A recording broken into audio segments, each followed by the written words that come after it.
puissance du péché des ténèbres. Son amour est grand, il est tout puissant, le roi de gloire, le puissant roi des rois. Qui fait trembler la terre de son saint tonnerre, nous laisse étonner et émerveiller, le roi de gloire, le puissant roi des rois. Oh, quelle grâce infinie, quel amour infaillible, en portant mes péchés, tu t'es fait crucifier, tu as donné ta vie pour que je sois sauvé. Oh Jésus, je veux chanter, c'est ce qu'il fait pour moi. Qui restaure la paix où règne le désordre, qui fait de l'orphelin un fils, une fille, le roi de gloire, le roi de gloire, qui règne avec justice sur les nations et brille comme le soleil dans toute sa splendeur, le roi de gloire, le puissant roi des rois. Oh, quelle grâce infinie, quel amour infaillible, en portant mes péchés, tu t'es fait crucifier, tu as donné ta vie pour que je sois sauvé. Oh Jésus, je veux chanter ce que tu fais pour moi. Digne l'agneau,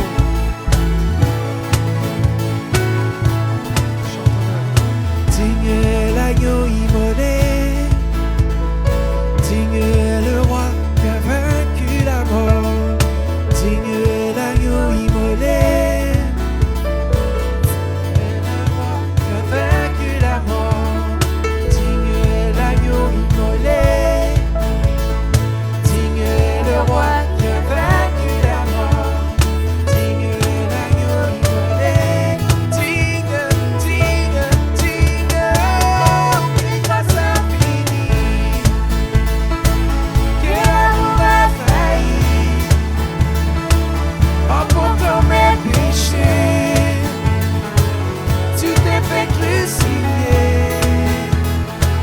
tu as donné ta vie pour que je sois sauvé. Oh Jésus, je veux chanter ce que tu fais pour moi.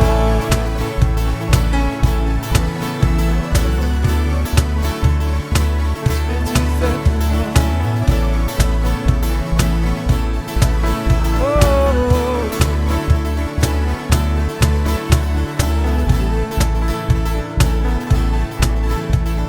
digne l'agneau immolé, digne le roi qui a vaincu la mort, digne l'agneau immolé, digne le roi qui a vaincu la mort, digne l'agneau immolé, digne le roi qui a vaincu la mort, digne l'agneau immolé, digne, oh quelle grâce infinie, quel amour infaillible, en portant mes péchés, tu t'es fait crucifier, tu as donné ta vie pour que je sois sauvé. Oh Jésus, je veux chanter ce que tu fais pour moi.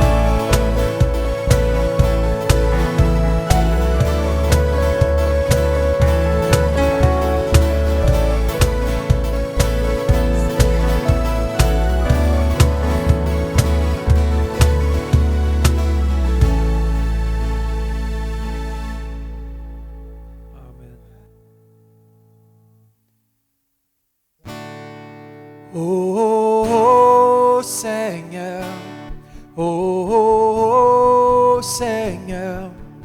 que ton nom est magnifique sur toute la terre. Oh Seigneur, oh Seigneur, que ton nom est magnifique sur toute la terre. Oh Seigneur, oh Seigneur, que ton nom est magnifique sur toute la terre. Ta lumière brille sur nous, dès les premières lueurs de l'aurore, nous soupirons, les yeux fixés sur toi.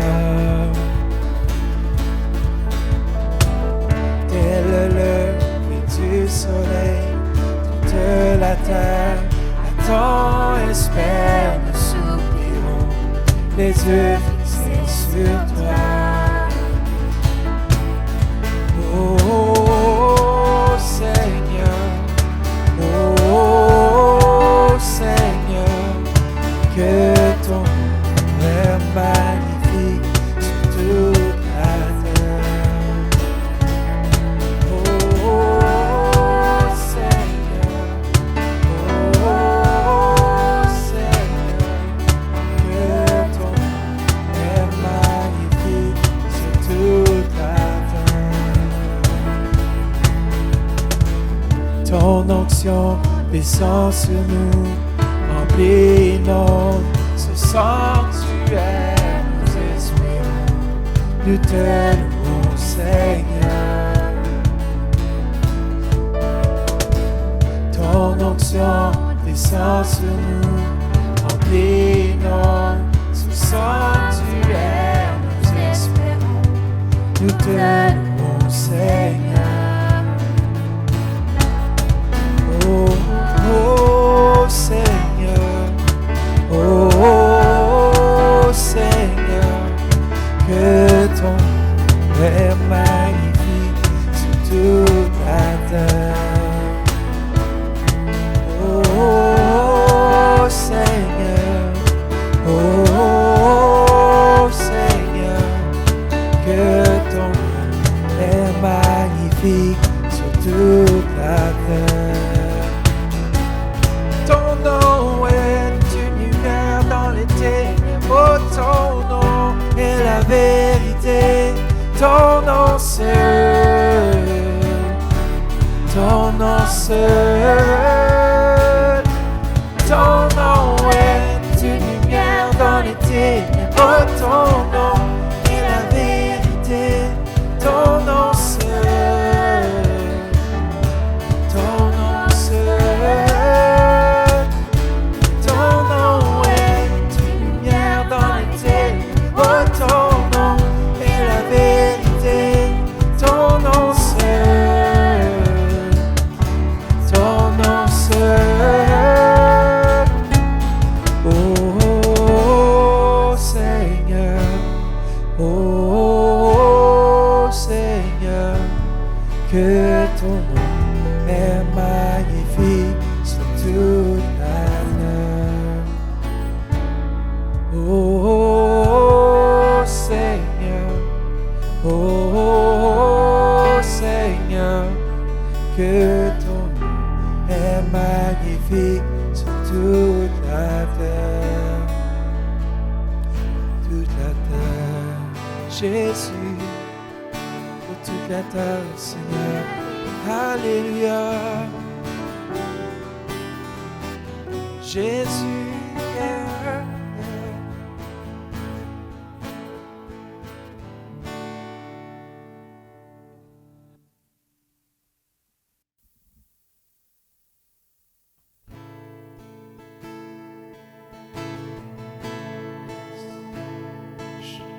Chantons-le ce matin.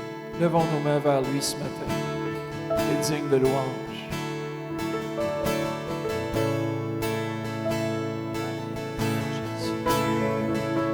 Alléluia, Seigneur.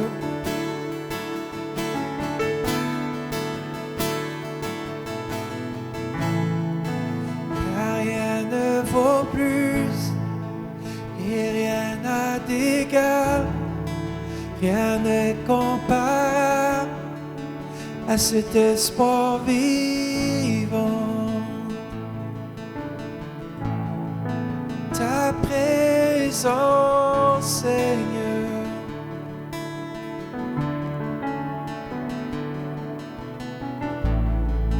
j'ai vu et goûté à un amour si doux. Mon cœur est maintenant libre, délivré du péché. Dans ta présence,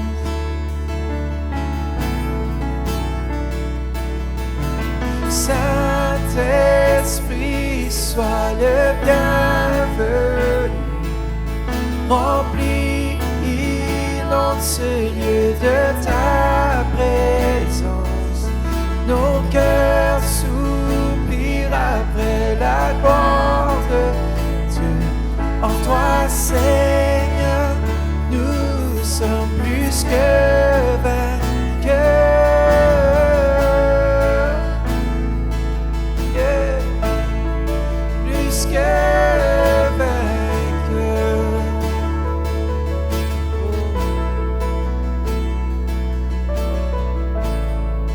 Car rien ne vaut plus et rien n'a d'égal, rien n'est comparable à cet espoir vivant. Ta présence, Seigneur,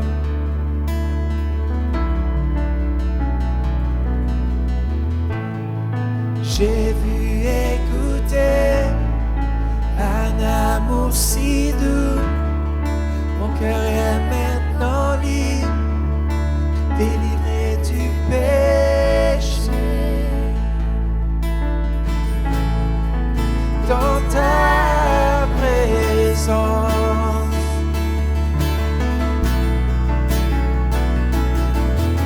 Saint-Esprit, sois le bienvenu. Remplis ce lieu de ta présence. Nos cœurs soupirent après la gloire de Dieu. En toi, Seigneur, nous sommes plus que vainqueurs.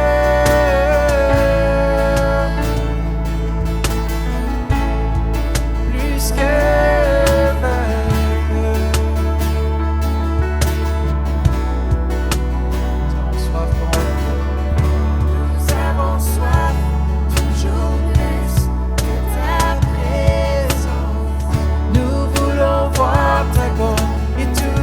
bonté, Seigneur, nous avons soif, toujours plus de ta présence. Nous voulons voir ta gloire et toutes tes bontés, Seigneur.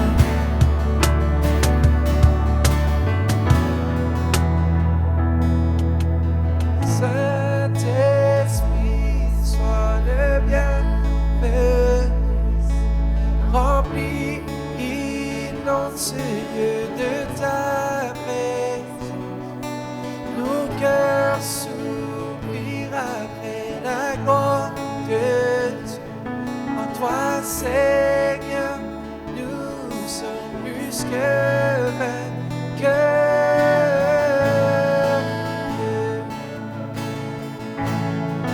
Plus que vainqueurs. Alléluia, Jésus, nous avons soif. Alléluia.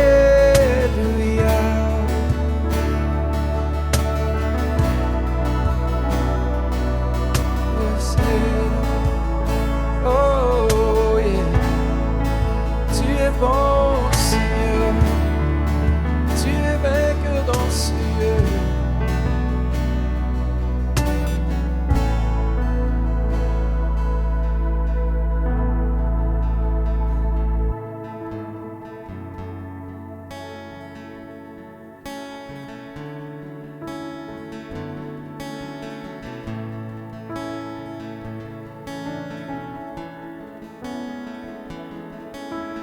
Inonde ce lieu de ta présence.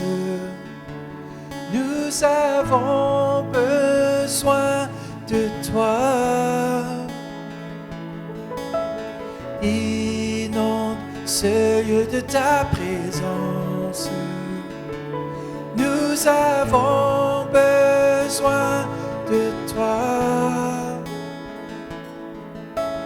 Viens, esprit de révélation, souffle sur nous, souffle sur nous. Viens, esprit de révélation, souffle sur nous, souffle sur nous. Inonde ce lieu de ta présence. Nous avons besoin de toi. Inonde ce lieu de ta présence.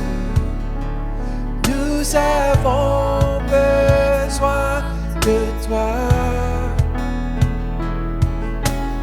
Viens, esprit de révélation, souffle sur nous, souffle sur nous.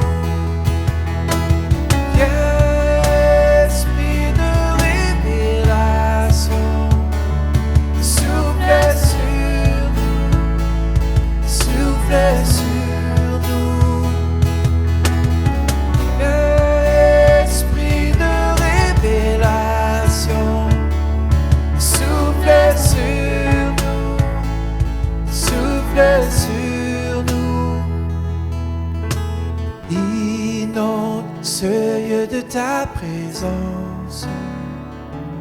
Nous avons besoin de toi. Inonde ce lieu de ta présence.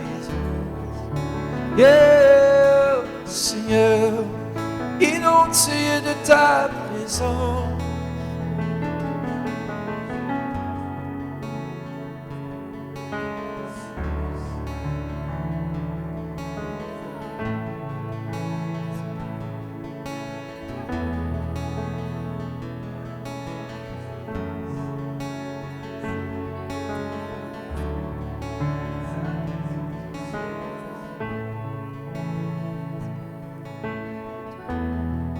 J'espère que vous avez apprécié ce moment de louange à la maison et que vous avez goûté à la présence de Dieu.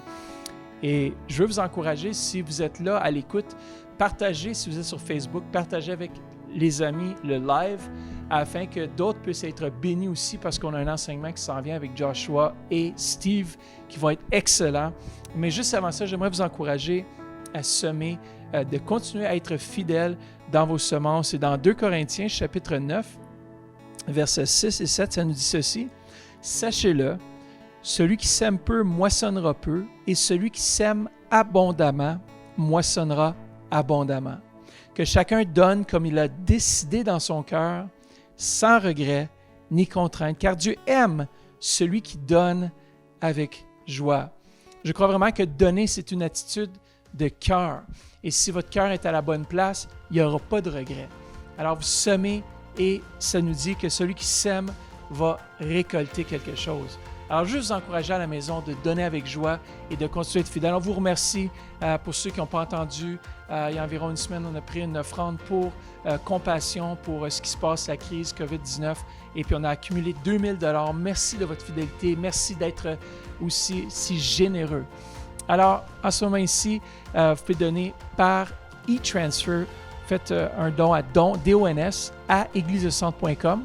Alors, vous pouvez faire un don DONS à églisecentre.com, faire un e-transfer. Vous pouvez aussi envoyer un paiement par la poste, par chèque. Il y a beaucoup de gens qui décident de le faire par chèque.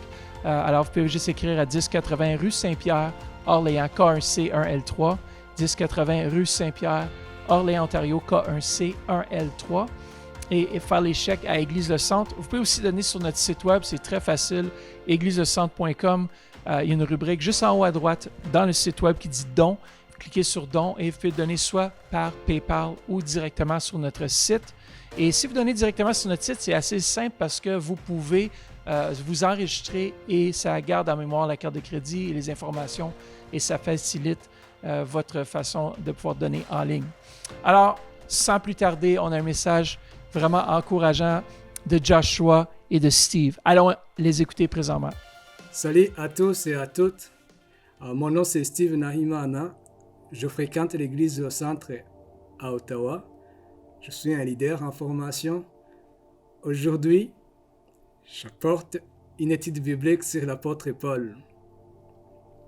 Je tiens à remercier mes pasteurs, Vanessa et Mathieu, pour l'opportunité qu'ils me donnent. C'est vraiment spécial pour moi de prendre un micro, parler pendant cette période chaotique, une période de crise et de pandémie mondiale. Je sais que cette crise nous affecte d'une manière ou d'une autre. Chez certaines personnes, la crise existait déjà. Il y avait le chaos, il y avait des deuils, il y avait la solitude, il y avait des peurs, il y avait des dépressions, il y avait des problèmes financiers. Ce qui se passe présentement, c'est comme une goutte qui fait déborder la vase. Alors, cette semaine, j'ai pris le temps de penser et de réfléchir et de demander au Seigneur, Seigneur, pourquoi cette crise? Pourquoi ce chaos? Pourquoi il y en a des larmes? Pourquoi il y en a des deuils, des décès partout dans le monde entier? Honnêtement, je n'en ai pas eu de réponse. Sauf qu'en lisant dans Ecclésiaste chapitre 3, à partir du verset 1, la Bible dit il y en a un temps pour toutes choses. Un temps pour naître, un temps pour mourir. Un temps pour s'aimer, un temps pour récolter. Un temps pour se lamenter, bouder, ou un temps pour danser. Il y en a un temps pour pleurer, et il y en a un temps pour rire. Il y en a un temps pour la guerre, et il y en a un temps pour la paix. Ce qui se passe présentement, c'est vraiment une saison. C'est comme le printemps. Quand le printemps arrive, ça annonce l'été. Quand tu es malade, ça annonce la guérison qui s'en vient bientôt. Quand il y en a des problèmes financiers, ça veut dire que la bénédiction s'en vient. Il y en a l'isolement, il y en a le confinement. Cela, ça signifie qu'il y en a la liberté qui s'en vient. Si tu pleures présentement, c'est une période où tu pleures, cela annonce que la joie arrive bientôt. Ne vous décourage pas à la maison.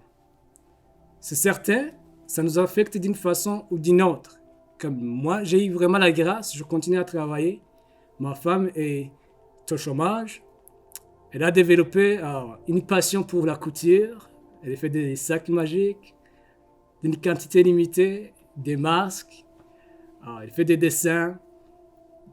Donc ça la garde vraiment occupée. Le soir, on prend des marches. C'est bon pour la santé. On fait attention. On retourne à la maison. On lave les mains. On prie. On écoute des enseignements. La louange. Et pour rire un peu, j'ai décidé de faire quelque chose de différent. J'ai commencé à apprendre à chanter des chants canadiens, le rigodon. C'est vraiment drôle. Ça fait des semaines, je ne parviens pas à répéter le refrain comme il faut. Celui qui dit Donden la riden, ma patate, ma rimato, patapate, par. Je ne parviens pas à réussir ça. Ma femme elle rit chaque soir. Moi aussi, je ris de moi-même. Donc, je vous encourage à la maison. Dans cette période de confinement, faites quelque chose qui vous fait rire de vous-même. De rire de la personne qui est juste à côté de toi. Quelque chose de différent. Ça fait du bien rire. Trouve quelque chose à la maison. Donc, pour revenir à notre enseignement, je suis avec mon ami Joshua Lola. On va partager ensemble. Il va apporter sa partie. Moi, on va commencer avec une étude biblique sur l'apôtre Paul. Je me suis basé sur le livre des Actes, chapitre 1 jusqu'à 28. Vous savez, quand on fait une étude, on fait des recherches, on fait des analyses, on fait une méditation, on pose des questions, on réfléchit.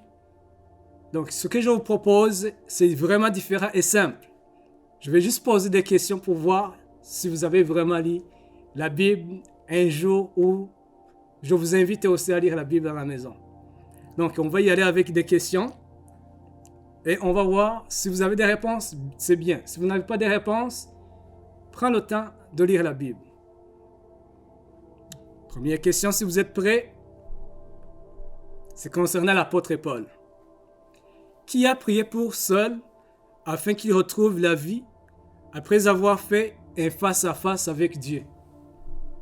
C'est qui a osé prier sur cette personne qui est Saul, qui persécutait les chrétiens, que tout le monde avait peur? C'est qui a osé, qui avait l'onction de dire, moi je me lève dans cette période de crise, dans cette période de peur, où il y en a la persécution, les églises sont fermées. Qui a osé d'imposer les mains? Qui a osé de prier, de se mettre à genoux? Est-ce que c'est un apôtre? B, est-ce que c'est un pasteur? C, est-ce que c'est un disciple? D, je ne sais pas. Ou tu l'as oublié, tu l'as lu quelque part, maintenant tu l'as oublié. Donc je t'invite à consulter la réponse ou bien consulter la famille juste à côté qui partage cet enseignement. De voir c'est quoi la réponse. Si tu n'en as pas la réponse, Acte 9, versets 10 à 17, ça donne la réponse. Deuxième question, si vous êtes prêts à la maison. C'est quoi le premier miracle que l'apôtre Paul a fait? Le premier, quand il a commencé au début de son ministère, c'est quoi le miracle qu'il a fait? A. Ressusciter un mort, Tabitha. Vous connaissez l'histoire de Tabitha, je pense.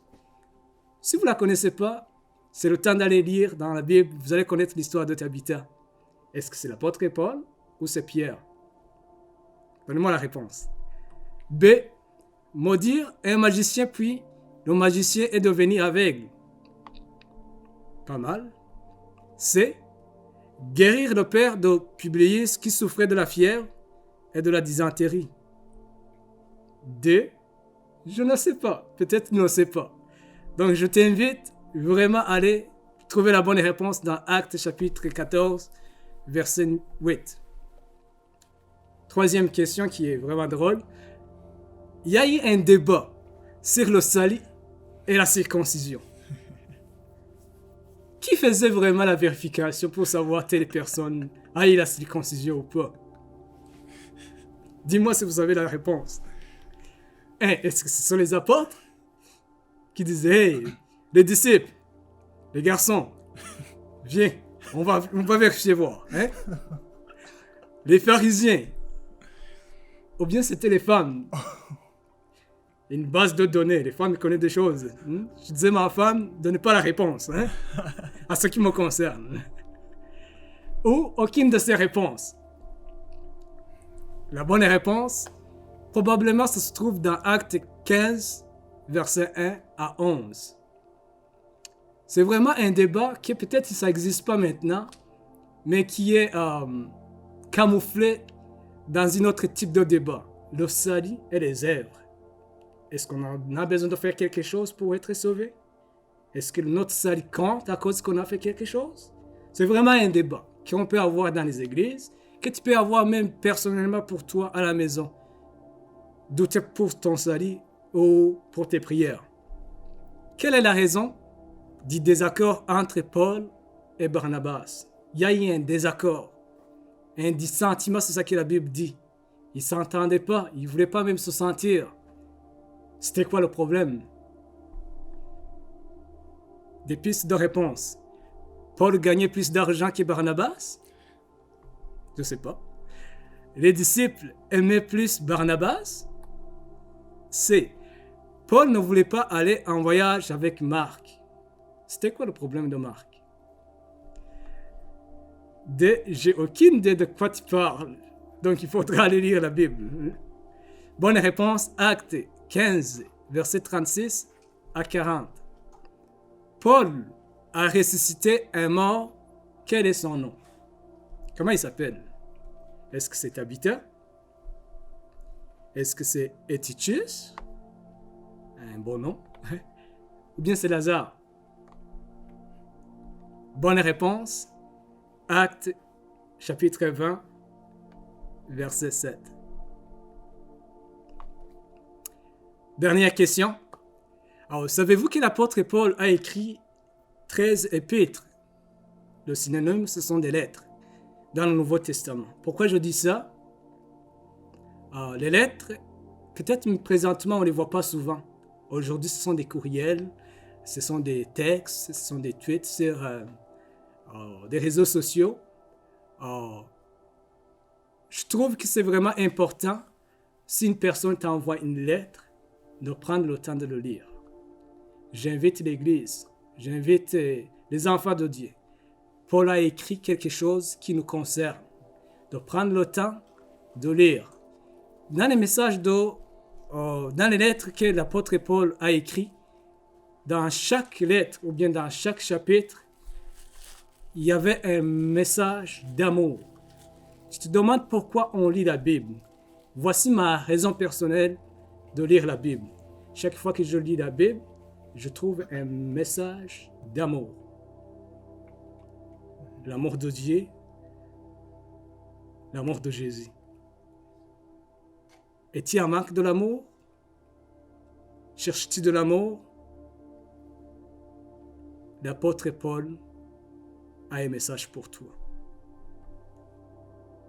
Deuxième raison pourquoi on lit la Bible, ou pourquoi moi je lis la Bible, il y en a un message d'encouragement. Chaque fois que je suis découragé, je prends la Bible, je prends les épîtres de Paul, je lis, ça m'encourage. Ça m'encourage, ça peut encourager quelqu'un d'autre, ça peut nous encourager tous ensemble. La troisième raison pourquoi je lis la Bible, pourquoi je vais lire l'épître Paul qu'il a écrit, c'est parce qu'il y en a un message d'espoir.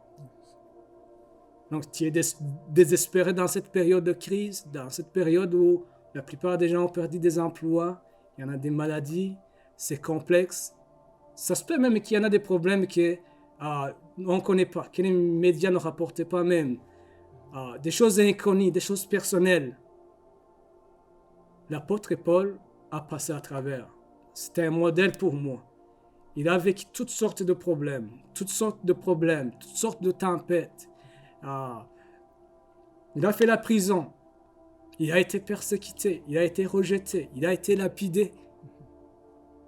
Mais il a dit, après tout, je vais laisser un héritage à la génération qui va suivre, un message d'amour, un message d'encouragement, un message qui donne l'espoir. Dans cette période où tu es seul à la maison, prenez un épître, que ce soit un Corinthien, que ce soit Éphésiens, que ce soit les Actes. Il y en a un message pour toi. Il y a un message d'amour, un message d'encouragement, un message d'espoir. Moi, personnellement, un jour, quand je vais rencontrer l'apôtre Paul, je lui dis, Monsieur apôtre Paul, merci. Merci pourquoi? Car je connais maintenant comment bâtir des bonnes relations. Il a écrit une lettre ou bien un chapitre qui se trouve dans 1 Corinthiens chapitre 13, verset 1 jusqu'à 13. Il parle vraiment de l'amour. Qu'est-ce que c'est vraiment l'amour? L'amour est patient. Si tu peux faire n'importe quoi, tu donnes, tu fais des miracles. Si tu n'as pas l'amour, ça ne vaut vraiment rien. Donc, l'amour que j'ai pour moi-même, l'amour que j'ai pour les autres, l'amour que j'ai pour Dieu ou que j'ai pour le travail, n'importe quoi, doit être basé sur cette lettre que l'apôtre Paul a écrite aux Corinthiens, que je te demande à méditer à la maison. 1 Corinthiens 13, 1, verset 1 jusqu'à 13. Ça parle vraiment de l'amour. Je lui remercie parce que mon mariage fonctionne bien quand je me base sur cette partie de la Bible, cet chapitre de la Bible. Mes relations avec les autres, mes relations avec moi-même, mes relations avec mon travail, ça fonctionne bien quand j'applique cette parole que l'apôtre Paul a dit. Deuxième chose, quand je rencontrais l'apôtre Paul, et je lui dirais merci pour, il nous a révélé qui est vraiment notre pire ennemi. Parce qu'il nous a dit que Dans Éphésiens chapitre 6, 12 à 18, on ne lutte pas contre les gens qui ont la chair et le sang. Ce pas les gens. Notre pire ennemi, ce n'est pas ton voisin, ce n'est pas telle personne qui t'a refusé un emploi. Non. Tourne les yeux vers l'esprit, le diable. C'est vraiment notre pire ennemi.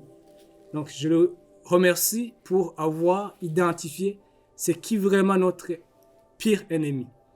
Il ne nous a pas laissé comme ça. Il nous a dit comment on va le combattre aussi en portant des armes comme des vrais soldats. L'apôtre Paul était un soldat qui a combattu le bon combat de la foi. Il n'a pas abandonné la course. Il a achevé la course.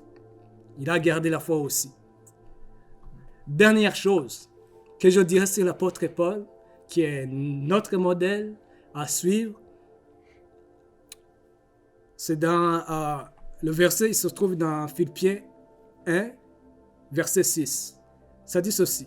« Car je suis persuadé que celui qui a commencé en moi cette bonne œuvre la rendra parfaite pour le jour de Jésus-Christ. » C'est ça mes convictions. C'est ça mon assurance. Je suis vraiment persuadé. Dieu qui a commencé l'œuvre en moi. Dieu qui a commencé l'œuvre en toi. Il va la rendre parfaite. Le diable ne peut rien faire si ce que Jésus fait dans nos vies. Parce que la Bible aussi dit dans Psaume que si ce n'est pas l'Éternel qui garde la ville, celui qui veille, ou bien celui qui protège la ville, il travaille en vain. Si ce n'est pas Dieu qui bâtit la maison, le foyer, l'église, notre foi, on est voué à l'échec. Donc, pour conclure, je t'encourage à s'attacher à cette parole. Dieu est fidèle.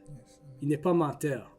Ce qu'il a promis, il va l'accomplir certainement. Si la prophétie tarde, attends-la. Je suis persuadé, Dieu, il a commencé l'œuvre en toi et il va l'accomplir.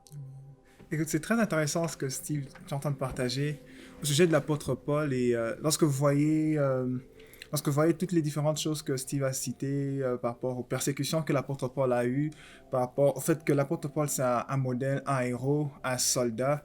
Et ça m'a amené à me poser une question. Je me demandais, mais d'où lui vient finalement cette force?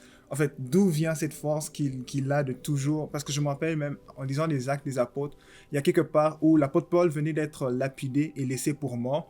Et les gens qui l'ont lapidé l'ont laissé comme parce qu'ils pensaient qu'il était mort. Mais après quelques temps après, il était juste tombé dans les pommes. Mais après quelques temps après, Paul se lève, il reprend conscience. Et vous savez ce qu'il fait? Il ne part, il fait pas demi-tour. Il rentre dans la même ville où il venait d'être lapidé. Il rentre pour encore annoncer la parole. Alors quand je lis ça, c'est juste bizarre le genre de courage qu'il avait. Mais sauf que Paul va nous donner une réponse concrète par rapport à cela. On va lire ensemble dans 1 Thessaloniciens, verset 2. Voilà ce qu'il dit.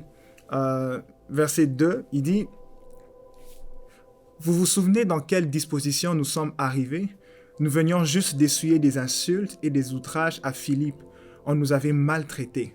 Malgré cela, nous avons puisé dans la communion avec notre Dieu le courage de vous annoncer avec une joyeuse assurance le message du salut, même si de nouveaux conflits devaient en résulter.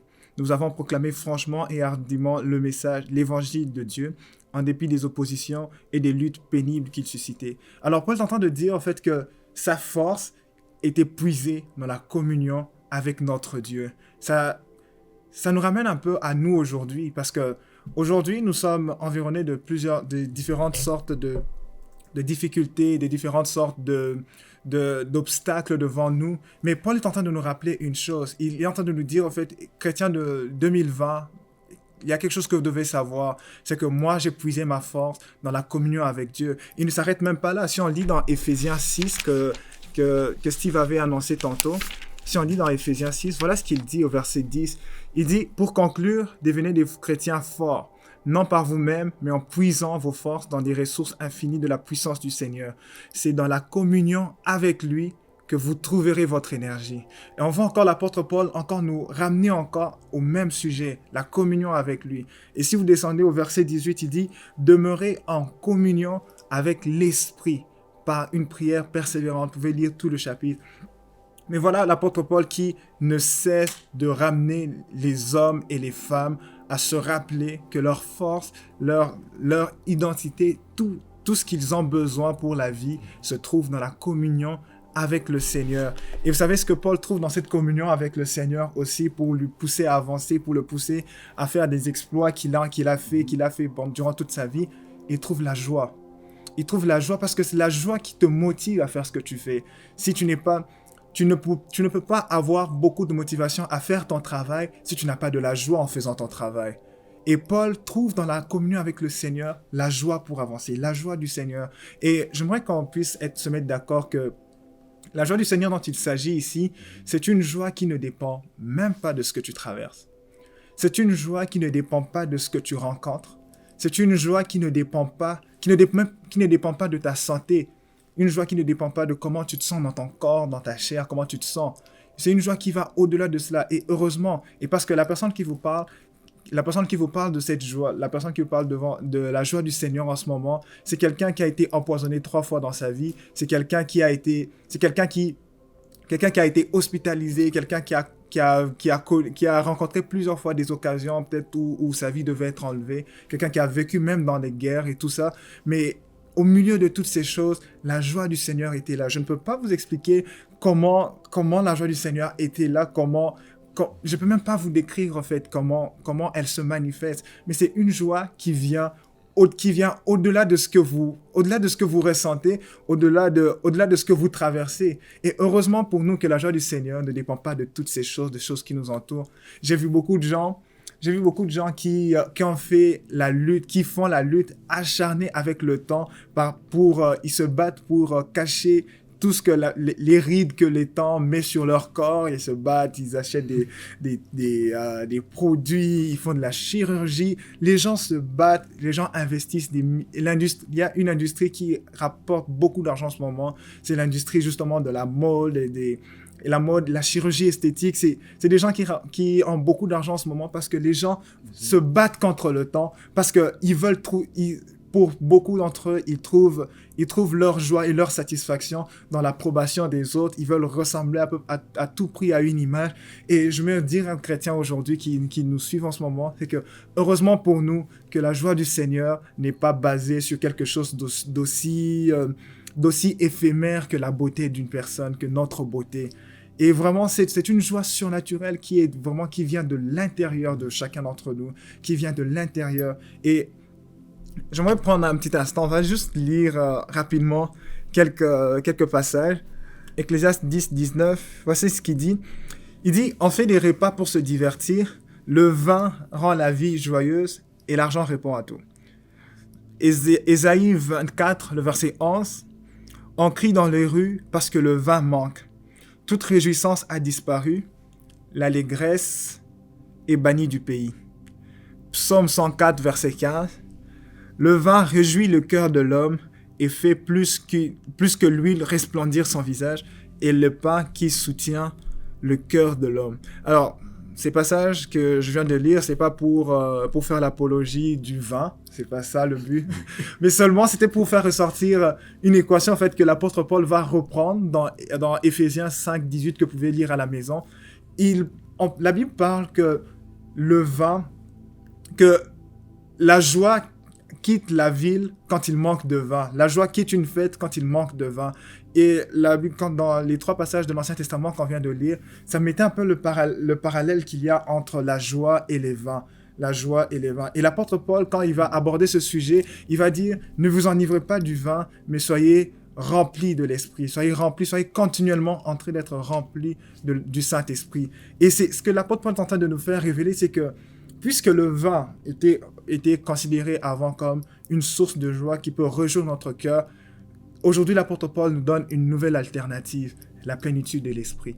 La plénitude de l'esprit parce qu'il parle de lui qui vit dans la communion avec le Seigneur. en vivant dans la communion avec le Seigneur, il reçoit la joie qui est venue, qui vient du Saint-Esprit. Et c'est même pour cela, en fait, que on doit se dire, en fait, que s'il y a une chose que Jésus a promis, et une chose même qui a poussé Jésus, en fait, à aller vers le Père sans souci, sans crainte, c'est parce que l'Esprit devait être relâché, l'Esprit devait venir. Et cet Esprit qui est descendu depuis le jour de la Pentecôte, cet Esprit est venu pour nous réconforter, on l'appelle le Consolateur, mais aussi c'est cet Esprit qui nous donne la joie, qui nous donne la paix, qui nous remplit à déborder. Il nous remplit vraiment à déborder. Et c'est triste de voir parfois des chrétiens qui parlent tout le temps, ils sont négatifs, ils sont tout le temps négatifs, en train de dire des choses qui ne bâtissent pas. Et cela révèle simplement, en fait, qu'il y a quelque part un manque de débordement de la vie de l'esprit. Parce que on est tous ce que nous consommons, on est tous ce que nous mangeons. Et ce que l'on dit de notre bouche révèle le fait qu'il y a vraiment au fond de nous. Quand je vois des chrétiens parler tout le temps négatif, ça révèle quelque part, enfin c'est triste, mais ça révèle quelque part qu'il y a un problème par rapport à la plénitude de l'esprit. Parce que le Saint-Esprit, lorsqu'il te remplit, regardez, quand tu prends la parole de Dieu, et moi j'appelle ça, c'est vraiment un grand restaurant, la parole de Dieu, c'est vraiment de la bonne nourriture. Et quand je prends le menu qui est la Bible, et ce que je suis en train de lire, je lis, je vois que c'est rempli de bonnes nouvelles. Mais quand je vois des chrétiens qui sont tout le temps négatifs, je demande, mais ils mangent dans quel restaurant? Je ne sais pas si vous comprenez ce que je veux dire. C'est qu'ils mangent dans quel restaurant, quelle parole ils mangent. Parce que quand moi je vois la Bible, je vois des bonnes nouvelles. Je vois une bonne nouvelle. Et tu ne peux pas être rempli de la parole de Dieu et être tout le temps négatif. C'est juste impossible. C'est juste impossible parce que l'Esprit te remplit, l'Esprit te remplit et tes paroles changent. Jésus dit que la bouche parle, je vais paraphraser, il dit la bouche parle du débordement du cœur. Donc c'est pas de l'abondance du cœur, je pense, l'abondance du cœur que la bouche parle, justement. Et c'est exactement ça. Mais la question que je te pose, c'est quelles sont les paroles qui sortent de ta bouche? Quelles sont les paroles que pendant ce temps difficile que nous traversons, quelles sont les paroles que tu investis dans la vie de tes enfants? Quelles sont les paroles que tu investis dans la vie de ton épouse, de ton époux? Quelles sont les paroles que tu investis dans ton propre travail, dans tes études, dans ton avenir, dans ton futur, dans tes petits-enfants? Quelles sont les paroles qui sortent de ta bouche? Quelles sont ces paroles? Parce que bien souvent, les gens sont remplis de paroles négatives et ça, c'est une triste réalité et c'est quelque chose au fait que l'apôtre Paul...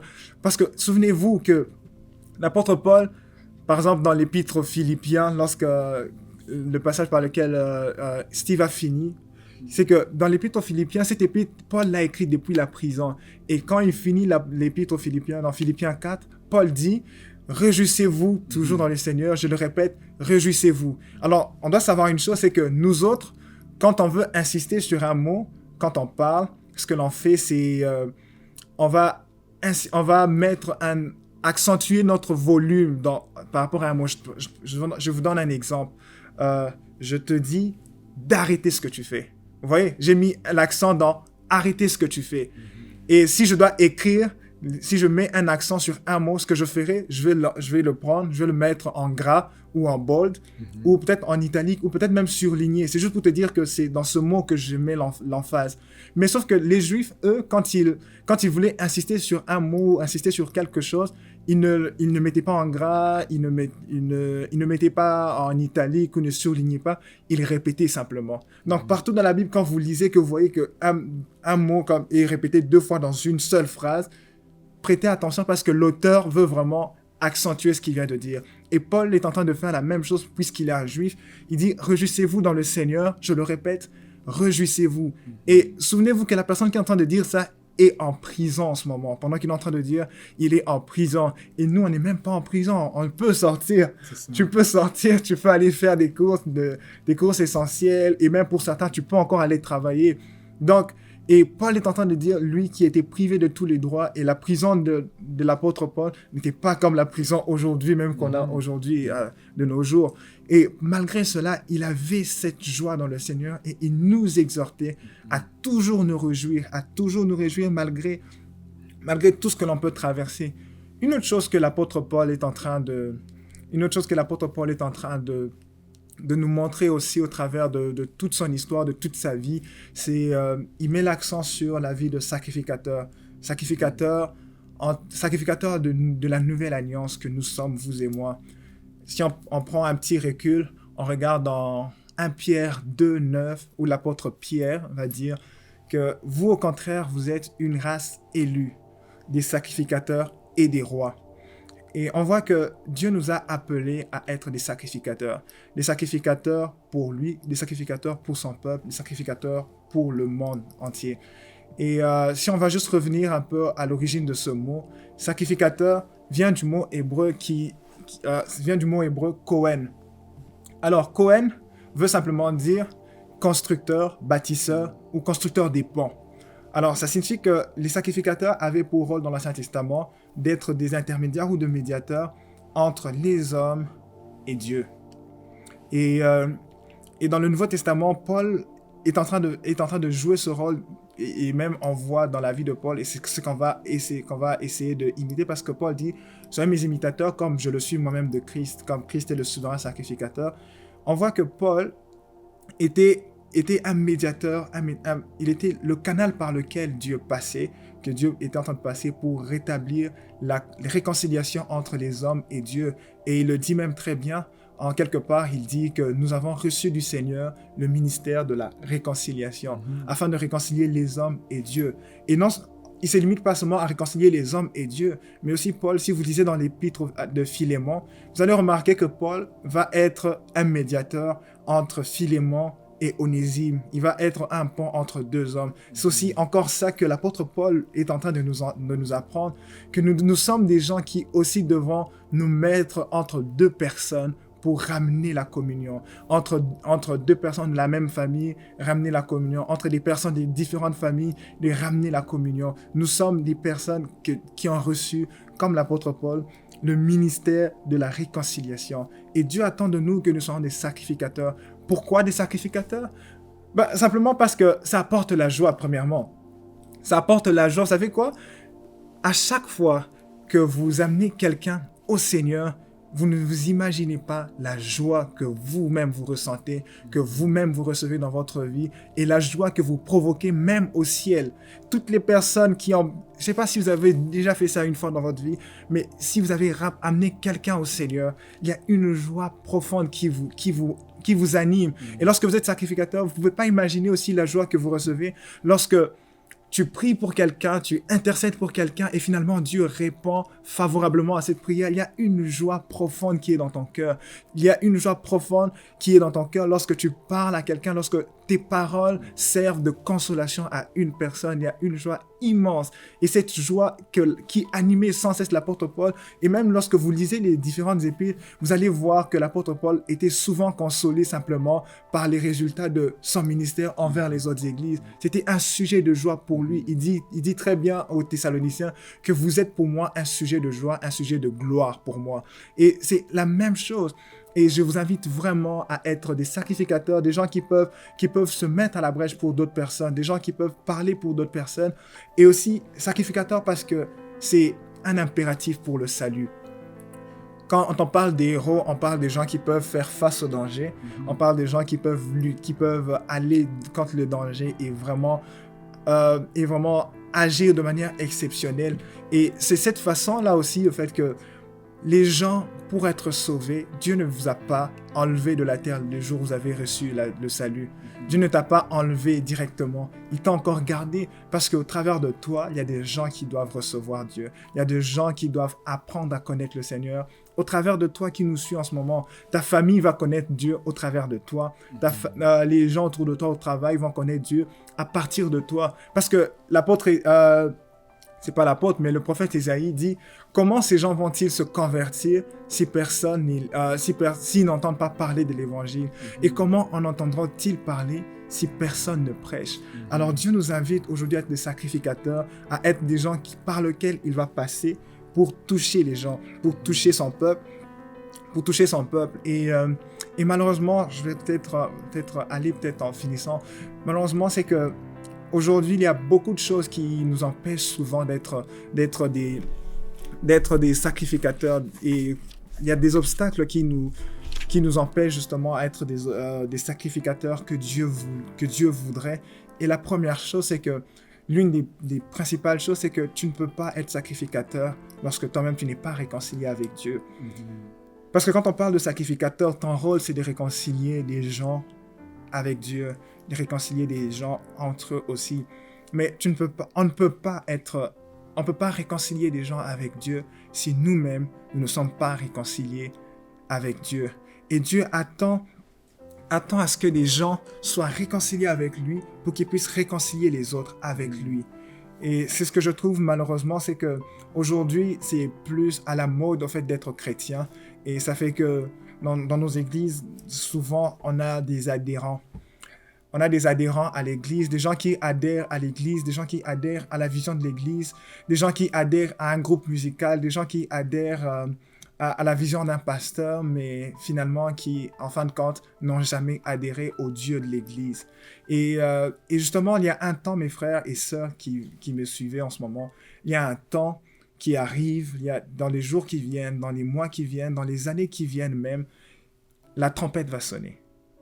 La trompette va sonner et Jésus est à la porte, il revient. Et ce ne sont pas des adhérents à des églises qui vont être enlevés ce jour-là. Ce ne sont pas des gens qui ont adhéré, qui ont signé un papier, qui ont écrit leur nom. Ne confondez pas ce que je suis en train de dire. Ce que je suis en train de dire, je suis un serviteur comme Steve dans l'église et nous encourageons que les gens puissent davantage s'investir dans l'œuvre de Dieu, que les gens puissent davantage cultiver leur foi avec des frères et sœurs dans l'église. Mais ce que je suis en train de dire, c'est que beaucoup de gens ont mis leur priorité beaucoup plus. Il y a des gens qui ont mis leur priorité peut-être pour calmer leur conscience dans l'église, en fait, à aller à l'église et faire ceci ou faire cela pour l'œuvre de Dieu, en négligeant la relation et la communion avec le Seigneur. Parce que le jour où la trompette va sonner, les gens ne seront pas enlevés par église. Dieu va pas prendre la liste et dire, OK, maintenant c'est le tour de l'église le centre, paf, l'église le centre part. Non. Dieu va regarder sur une autre liste, la liste de ceux qui sont en communion avec lui, la liste de ceux qui ont gardé les yeux sur lui. En ce moment, vous nous suivez de la maison. Pourquoi? Parce qu'on ne peut même plus se réunir aujourd'hui. On ne peut plus se réunir pour diverses raisons. Et si ta foi, et si ta communion, et si ton rôle de sacrificateur était seulement valable lorsque l'Église est en train de fonctionner, aujourd'hui, tu dois vraiment te retrouver dans une situation très critique. Parce que la volonté de Dieu est que nous soyons des sacrificateurs, et des sacrificateurs qui ont une relation avec lui, bien sûr, des sacrificateurs partout, des sacrificateurs à tout moment, sans arrêt, sans s'arrêter. Et ces sacrificateurs, des sacrificateurs que Dieu veut, sont des sacrificateurs qui sont hors du camp. Et je vous dis de la part du Seigneur qu'au milieu de l'apostasie va s'élever un peuple saint. Alléluia. Il va s'élever un peuple saint. Dieu va les porter sur ses bras et il va les défendre. Tu n'es pas seul. Si tu me suis en ce moment, tu n'es pas seul si tu choisis de te ranger dans le camp de Dieu. Et si Dieu est pour nous, qui sera contre nous? Les hommes et les femmes qui se sont rangés du côté de Dieu ne vont pas se consumer. Ils vont, au contraire, ils vont courir sans se fatiguer. Merci Jésus, parce qu'ils vont courir sans se fatiguer. Ils ne seront jamais dans la confusion. Dieu les aura mis à part pour cette heure. Ils seront des témoins d'un Dieu vivant, d'un Dieu puissant, au milieu d'un peuple apostat. Et ce peuple, je vous dis de la part du Seigneur que ces gens vont boire aux sources d'eau divine et Dieu détruira, je vous assure, je vous annonce que Dieu va détruire les tours de l'humanisme, il va détruire l'apostasie, il va détruire le culte de la personnalité parce que Dieu est en train de relever un nouveau peuple. Et pendant ce temps, pendant ce moment où les gens sont dans leur maison, il y a une nouvelle révélation que Dieu est en train de déverser dans son Église. Dieu est en train de déverser une plus grande révélation qui est 7 fois plus grande que son peuple avait de lui. Et je vous assure, j'ai une bonne nouvelle pour vous, c'est que nous allons rencontrer notre Seigneur. Nous tous, c'est ça, nous le rencontrerons, nous tous qui avons gardé la foi. Alors gardons la foi, frères et sœurs, gardons la foi, rejetons l'apostasie, marchons dans la vérité et dans la sainteté. Parce que c'est parce que je vous aime, au fait, que j'ai dit toutes ces choses de la part du Seigneur. On s'est tellement habitué à voir des choses comme le monde voit. On s'est tellement habitué à avoir le langage du monde. On s'est tellement habitué à vivre comme le monde. Par exemple, lorsque vous parlez avec un accent. Et cet accent que vous utilisez vous vient de 2 choses. Premièrement, l'environnement qui vous entoure. Et deuxièmement, si vous avez appris une nouvelle langue, votre accent viendra de la langue que vous parliez avant, pour parler la nouvelle langue. Je ne sais pas si vous comprenez ce que je vais dire. Alors, c'est la même chose. On s'est tellement habitué à être autour du monde, à parler comme le monde. Et aujourd'hui, notre conscience est endormie. Nous sommes tombés un peu comme dans un manque de foi, à dire des choses pas comme Dieu voudrait qu'on le dise, à penser des choses pas comme Dieu voudrait que l'on pense. Et Dieu attend de nous que nous puissions justement nous repentir et revenir à lui. Dieu nous appelle, chacun d'entre nous, d'où vous êtes, dans vos maisons, dans la voiture, partout où vous nous suivez, à revenir et à vous repentir, à nous repentir en fait de cela. Chers sacrificateurs, chers chrétiens qui nous suivez en ce moment, soyons plus forts, soyons plus constants, plus persévérants, parce que la lumière et la gloire sont au bout du tunnel. Ainsi parle le Seigneur, ainsi parle Yahweh. Et c'est vraiment un encouragement pour nous ce soir, vraiment à aller encore davantage en profondeur, à ne pas rester sur la surface, à aller encore à creuser davantage dans notre relation avec le Seigneur, parce que le Seigneur est à la porte, le Seigneur est là pour nous, et Dieu veut nous donner une joie comme l'apôtre Paul, une joie qui ne dépend pas de ce que nous sommes en train de vivre. Et cette joie vient premièrement de notre relation rétablie avec le Seigneur. Et peut-être pour finir, j'aimerais juste peut-être lancer un appel, ou même j'aimerais lancer un appel, en fait, si tu nous suis en ce moment et que cette parole, peut-être tout ce qu'on a partagé, t'a touché et tu voudrais comme reconstruire ta relation, reconstruire ton pont avec Dieu. Si tu es seul, tu peux simplement mettre la main sur ton cœur, et si tu es peut-être avec ta famille, peut-être que tu ne voudrais pas que les gens sachent. Tout ce que tu peux faire, tu te connais, tu sais au fond de ton cœur, rentre juste au fond de toi et simplement commence à élever ta voix. Élève ta voix vers le Seigneur en ce moment. Commence simplement à te repentir, à dire au Seigneur que tu reviens à lui. Seigneur, nous revenons à toi, Père éternel. Nous revenons à toi, Seigneur, au milieu de ce temps, Seigneur. Ta voix, la voix de ton esprit se fait entendre. Seigneur, tu dis que tu parles et tes brebis reconnaissent ta voix, Seigneur. Nous reconnaissons ta voix en ce jour de confinement, Seigneur. Nous reconnaissons ta voix qui nous appelle au milieu des déserts, Seigneur. Merci parce que tu nous as appelés. Merci parce que tu nous connais. Et nous venons te donner notre vie. Nous venons te donner notre vie, Seigneur.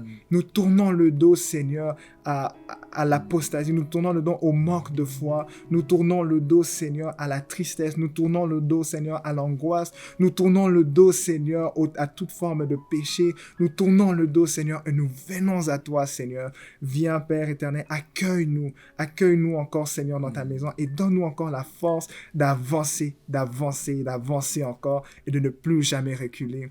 Et en ce moment d'ailleurs, il y a un travail puissant que Dieu est en train de faire. Dieu est en train de vous remplir de sa joie. Dieu est en train d'affermir son Église. Dieu est en train d'affermir la voix de l'Église. Et après ces instants, après ces moments que le monde est en train de traverser, nous prions en fait et nous savons que la voix de l'Église sera encore plus forte. La voix de l'Église sera encore plus forte. Nous serons des chrétiens forts, des chrétiens qui sont affermis dans leur foi, des chrétiens qui vont voir les choses différemment maintenant, avec une perspective du ciel. Et c'est ce que Dieu est en train de faire dans notre vie. Et vraiment, nous vous encourageons vraiment à demeurer ferme, à persévérer et à prier pour toute l'Église de Dieu en général, et aussi pour l'Église le Centre, comme nous sommes de l'Église le Centre, vraiment à prier davantage pour que Dieu puisse impacter encore notre région, que Dieu puisse impacter encore notre environnement. Et je ne sais pas si Steve, tu avais quelque chose pour conclure et à dire à tous nos auditeurs en ce moment. On vous aime. Donc, soyez bénis, restez en sécurité, suivez les mesures du gouvernement pendant cette période de confinement. On se revoit bientôt. Alors, soyez bénis chez vous et que Dieu vous bénisse abondamment et on vous aime énormément. Et restons connectés ensemble et Dieu vous aime énormément. Sachez-le vraiment que Dieu vous aime et il vous veut pour lui tout seul. Alors, soyez bénis. Allez, à plus. Merci beaucoup, Steve et Joshua. Wow, quelle étude biblique sur l'apôtre Paul. J'espère que vous avez été aussi encouragés dans votre foi que je l'ai été. En tout cas, j'aimerais vous encourager. Ce vendredi soir, on a aussi la prière qui continue à 19h30. Branchez-vous, vous pouvez vous brancher aussi via Zoom. On va avoir le code qui va être mis sur la page Facebook si vous voulez vous brancher via Zoom ou juste en direct sur notre site web églisedecentre.com ou la page Facebook. Et aussi, dimanche prochain, j'ai un message de feu. Vraiment, je veux vous encourager. Nous pouvons bâtir une histoire personnelle de victoire et de succès avec Dieu. Une histoire de passion et de foi. Je vais aussi répondre à la question que beaucoup se posent dans cette saison. Dieu juge-t-il le monde? Alors, à ne pas manquer ce dimanche 24 avril. Alors, j'aimerais prier avec vous. Si vous êtes à la maison, si vous êtes présentement, peut-être que vous êtes malade, vous souffrez dans votre corps, peut-être que vous avez un manque de paix ou peut-être ça ne va pas super bien financièrement. On va juste prier ensemble, on va s'unir ensemble. On a un Dieu surnaturel qui est capable d'intervenir, qui est capable de faire le miraculeux dans votre vie. Alors, Seigneur, merci pour ta présence. Merci pour ton Saint-Esprit. Et surtout, merci que tu touches chaque personne qui nous regarde présentement. Père, tu vois chaque situation. Tu vois les situations financières. Père, tu vois aussi ceux qui sont malades dans leur corps. On commande à tous les corps maintenant à être redressés, à être guéris au nom de Jésus-Christ de Nazareth. On te remercie, Père, que tu prends toute arthrose, arthrite, tout mal, tout maux dans les articulations, peu importe, musculaire. Père, on te remercie que tu guéris maintenant chaque personne qui nous écoute présentement à la maison. Père, on te remercie que tu es Dieu et que tu agis dans les corps maintenant. Il y a quelqu'un présentement qui est guéri dans son bas de dos, qui souffre énormément. Faites juste mettre la main là où vous avez mal et au nom de Jésus, on commande à ces maux de dos de quitter présentement dans le nom précieux de Jésus. Il y a même quelqu'un aussi qui a de la douleur dans sa jambe droite. Au nom de Jésus, on commande à cette douleur de quitter maintenant cette jambe au nom de Jésus-Christ de Nazareth. Et Père, merci parce que tu es le Dieu surnaturel et tu agis. Il y a aussi quelqu'un qui nous regarde qui a des problèmes dans son bras droit. Je commande maintenant à tous ces maux dans le bras droit, tous ces maux musculaires maintenant. Vous avez des spasmes ou je ne sais pas c'est quoi, mais dans le nom précieux de Jésus, on commande à ce bras droit d'être restauré maintenant au nom de Jésus-Christ de Nazareth. Père, on te remercie que tu agis. Amen. Si vous avez été bénis, branchez-vous à notre prochain direct. Et jusqu'à là, je suis le pasteur Mathieu d'Église de Centre. On vous aime et on vous dit à la prochaine.